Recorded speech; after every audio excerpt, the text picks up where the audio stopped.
Luis King Kong Ortiz almost successfully stalled out by Matchroom. Dillian Whyte versus Dereck Chisora. Eddie Hearn says Dereck Chisora is the front runner. Stay tuned.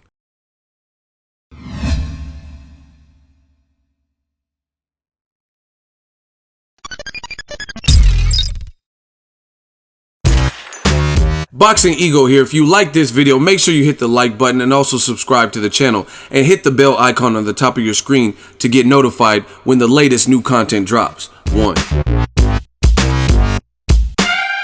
What up, fight world? It's your boy Ego, and I'm back with some more boxing. Make sure you smash the like button. Also subscribe to the channel for the latest and greatest in boxing. If you want to become part of the gang, notification gang, please hit the bell icon. Shout out to the super chats, channel donations, the Venmo donations, and the Patreon family. We working. Now, it looks like Luis Ortiz has almost successfully been froze out. I looked on Sky Sports. There's an article. Looky. It says Dereck Chisora is still the front runner to face Dillian Whyte in December, says promoter Eddie Hearn, right?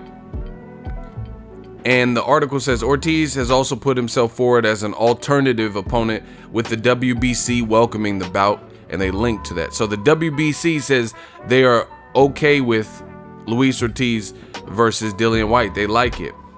But Hearn insists that a fight with Del Boy is the one they are trying to finalize.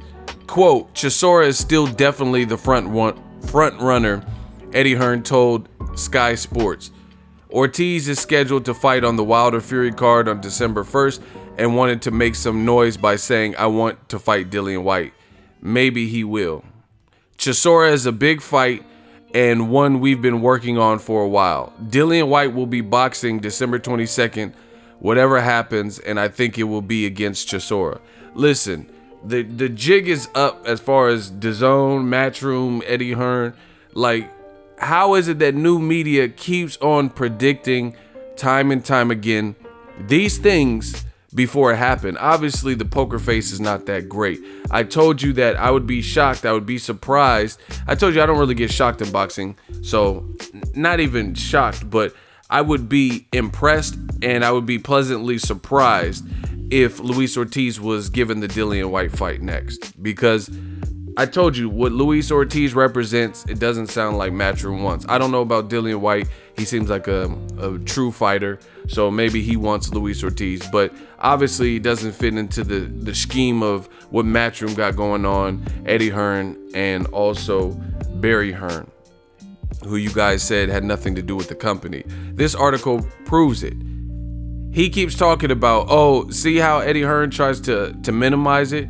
He says, oh yeah, I think Luis Ortiz was just willing to make some noise. You know, like this is the go-to. It's the same thing with Joshua Wilder.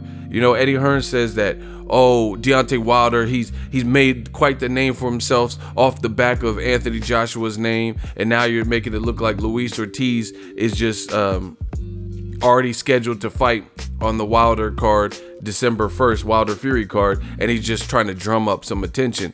Luis Ortiz's own team already came out and said they would drop that date where they could get maximum exposure, because that's the biggest fight for the rest of boxing. You know, it's bigger than Rocky Fielding and stuff. You know, Canelo's a big star, but the level of competition, no one, you know, people are going to watch it for Canelo and see how he looks and stuff. But, you know, on paper, Wilder and Fury is the fight that people are checking for, because it's not only a good fight with two showmen, it's also a fight with one really good boxer and then one guy who has immense power. So, you know, Luis Ortiz was willing to take himself off of that card just to fight Dillian Whyte, to attempt to shut him up, you know, because Whyte had stuff to say about Luis Ortiz. And then here comes Eddie Hearn's Matchroom, DAZN, waltzing in and saying Chisora is still definitely the front runner. Why?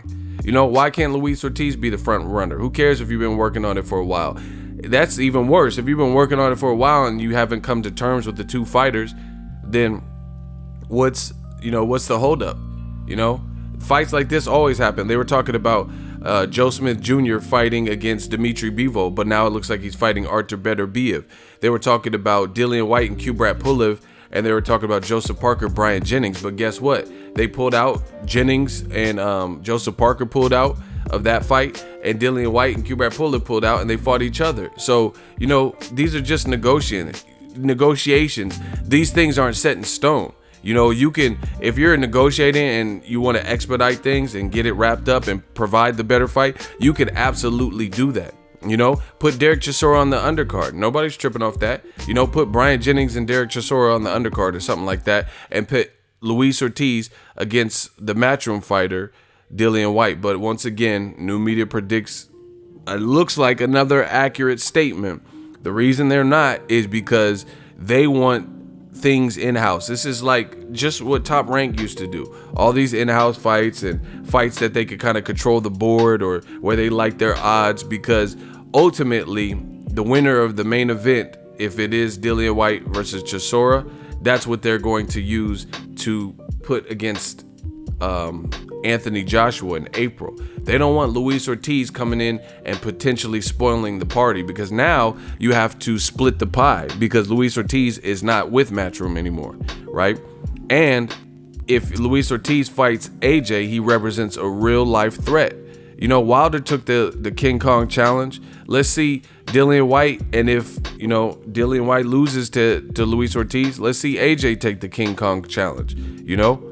Especially if Joshua is not going to fight the winner of Wilder Fury. But like I said, like I predicted, they're going to stall and freeze out Luis King Kong Ortiz and make a pointless rematch that maybe only the UK wants to see. I haven't really heard people stateside. You know, I'm going to keep saying the same thing over and over until I'm proven wrong, right? And if they fight Dereck Chisora in a rematch, I don't see how these things are going to boost DAZN in the American market. That doesn't make me, as an American boxing fan, you know, and just a fan of the sport, I don't care where you're from, but as I currently reside in America, right, that doesn't entice me to buy DAZN. So I don't see how this platform is going to take off on the boxing side with Matchroom if they don't start providing the fights that people want. They did a good job with Demetrius Andrade versus Billy Joe Saunders, which was ordered, so they kind of had to make that fight. And then that fight falls apart. Now this weekend, Andrade, through no fault of his own, is fighting some African guy that nobody knows, you know, who just happens to be ranked within the WBO. So, you know, I don't see how even Tony Bellew versus Usyk, that's a very good fight for hardcore boxing fans, but it's more of a fight that the interest would be definitely in the UK and definitely in Ukraine, you know, as opposed to America, because neither guy is a huge American star, you know, between Tony Bellew, Usyk. Still a good fight, but for your 16 show dates in America, you're going to have to provide something that the fans want to see. You know, Luis Ortiz versus Dillian Whyte is absolutely, without a doubt, I would rather see that fresh match than an unnecessary rematch. It means more, it proves more, it shows me where Dillian Whyte, if you want to prove that Dillian Whyte is ready for another crack at Anthony Joshua and he's more deserving, you know, then that's the fight that I think makes the most sense. If not, even fight a Dominic Breazeale. Now you can settle who's Wilder's mandatory officially. You know, I just named 2 fights that are better than a Dereck Chisora Del Boy. But they're going to try to do what they always do and market a fight to the UK public, because the UK is loyal. The UK knows Chisora. The UK knows Dillian Whyte. So great. You're going to be successful in the UK with the fight. Put it at O2 Arena or wherever you put it. And it's going to flop stateside, you know, in America, because people want to see, at least we can resonate in America with names like Luis Ortiz, because he's challenged proper US fighters like Brian Jennings. He beat him in America. I forgot where they fought. I think it was on the East Coast somewhere, maybe Jersey or New York, right? He beat him on an HBO card. And then he also gave Deontay Wilder in New York Barclays a run for his money. So we've seen Luis Ortiz in the States. You know, Luis Ortiz factually, go through his box rec, has more fights in America than Dillian Whyte, you know? So that being said, you're going to have to mix and match the people. You're going to have to take a risk. Plus, it's just a meaningful fight. Luis Ortiz is the boogeyman. But once again, you know, stop me when new media gets it wrong, you know? And then say, hey, man, you were way off the mark. But the way it sits, it looks like Dereck Chisora is the front runner. I mean, Eddie Hearn's telling you this out of his own mouth. and it's going to be another pointless rematch. So good luck to DAZN. Make sure you smash the like button as always. Hate, comment, and subscribe. Till next video is Ego signing off. So if you enjoyed this video and want more content like this on the channel, you can show your appreciation by going to the PayPal donate button or the YouTube support button, and you can donate any amount that you feel is equivalent to the value of this video. Much more to come. Thank you guys for your support. Boxingego, the future of boxing.